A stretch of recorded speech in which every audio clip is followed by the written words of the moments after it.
So right now, all of our schools are doing great because they have not exceeded the number that would put them, into the yellow.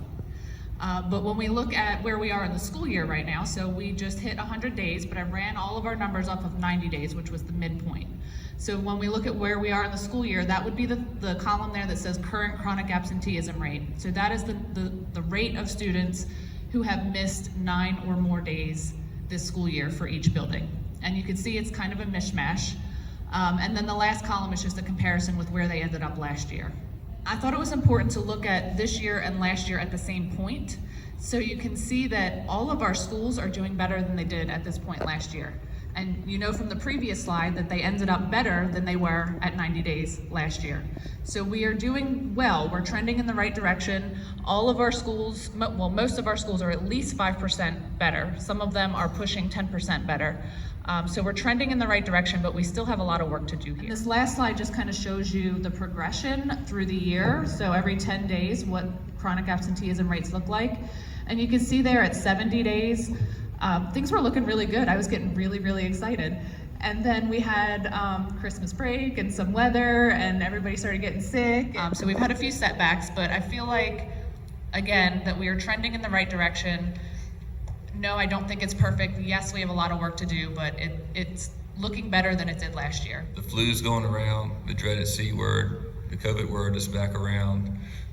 So that's hitting us again right now, this time of year, the flu's, and all that for respiratory stuff and strep and everything else. So we're getting hit by that. But on a positive note, the state came out last week with a way for us to count remediation time after school or before school towards improving attendance. So it's called in-person flexible instructional time.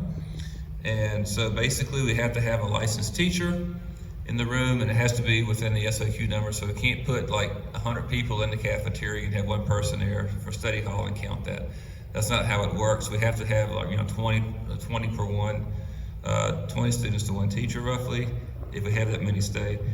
So elementary, if they do 2 extra hours, it counts as 1 day. And secondary, if they do 3 extra hours, it counts as 1 day. And they can get up to 15 days per student. So what we're doing, the high school and the 2 middle schools already have plans in place. The high school really has been doing some things all year, and we can go back and count that time now the state has approved it. But moving forward, the 2 middle schools programs, they're having students stay 2 or 3 days a week. The high school has students staying 2 or 3 days a week. And those students who stay, if they are chronically absent or if they're getting on that list, we can track those hours. And for every 3 hours they stay, it counts as 1 day towards the chronic absenteeism rate. Now their attendance does not change. If they miss 20 days of school, they've missed 20 days of school. But if they've made up 12 hours, then now they've 4 days kind of counts off the chronic absenteeism, so they would actually not be chronically absent. The chronic absenteeism, that's going to be a common theme.